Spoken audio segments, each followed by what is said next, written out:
আমরা সাহাবীদের জীবনকে সাধারণত ত্যাগ, সাহস আর ইবাদতের দৃষ্টিকোণ থেকে দেখি, কিন্তু আশ্চর্যের বিষয় হলো তাদের জীবনে এমন কিছু মজার ঘটনা আছে যা শুনলে হাসি চাপা রাখা কঠিন। আজ আমরা জানব সাহাবীদের জীবনের সবচেয়ে মজার 5টি ঘটনা। হযরত আবু হুরায়রা রাদিয়াল্লাহু তাআলা আনহু ও বিড়ালের গল্প।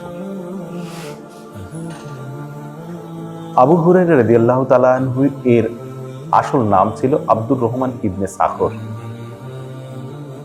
কিন্তু তিনি এত বিড়াল ভালোবাসতেন যে সবসময় তার কোলের মধ্যে একটি ছোট্ট বিড়াল থাকত। মানুষ তাকে ডাকতে শুরু করলো আবু হুরায়রা, অর্থাৎ বিড়ালের বাবা। তিনি নিজেও এই নাম শুনে মজা পেতেন। হযরত ওমর রাদিয়াল্লাহু তাআলা আনহু এর রসিকতা। কঠোরতার জন্য বিখ্যাত হযরত ওমর রাদিয়াল্লাহু তাআলা আনহু ছিলেন হাস্যরসিক। একবার এক লোক এসে বলল, আমার স্ত্রী খুব রাগী। ওমর রাদিয়াল্লাহু তাআলা আনহু মুস্কি হেসে উত্তর দিলেন, তুমি কি চাও আমি তোমার জন্য আলাদা এক স্ত্রী খুঁজে দিই যে শুধু হাসতেই জানে? একথা শুনে সবাই হেসে ওঠে।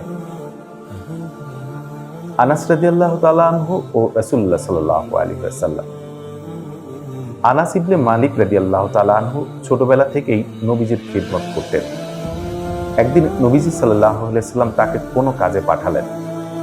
আনাস রাদিয়াল্লাহু তাআলা আনহু পথে খেলায় মেতে ভুলে গেলেন।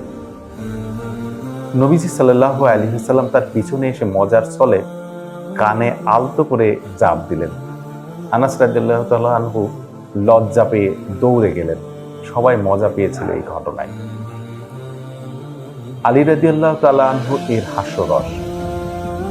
হযরত আলী রাদিয়াল্লাহু তাআলা আনহু ছিলেন জ্ঞানী ও সাহসী, তবে তিনি মাঝে মধ্যে মজার কথাও বলতেন। একবার তাকে কেউ জিজ্ঞেস করলো, হে আলী, তুমি কি মনে করো আমি বুদ্ধিমান? আলী রাদিয়াল্লাহু তাআলা হাসলেন আর বললেন, যদি তুমি সত্যিই বুদ্ধিমান হতে তবে এই প্রশ্ন করার প্রয়োজন হতো না। সবাই হেসে উঠল। এক সাহাবীর খেজুর ভাগাভাগি। এক সাহাবী একদিন খেজুর খেতে বসেছিলেন। তিনি এক খেজুর কামড় দিতেন আর এক সাহাবীকে বলতেন, এই নাও, স্বাদটা তোমাকেও জানাই। সবাই বলল, আরে ভাই, তুমি কামড় দেওয়ার পর কিভাবে অন্যকে দাও? তখন তিনি হাসতে হাসতে বললেন, ভালোবাসা মানেই তো ভাগাভাগি। পুরো আসর হাসিতে ফেটে পড়েছিল। প্রিয় দর্শক, সাহাবীদের জীবনে যেমন ত্যাগ এবং ইবাদতের গল্প আছে, তেমনি আছে মজার ও হাস্যরসাত্মক ঘটনা। এগুলো আমাদের শেখায় ইসলাম কোনো কঠিন বা কষ্টের ধর্ম নয়, বরং এটি আনন্দ ও সহজতার ধর্ম।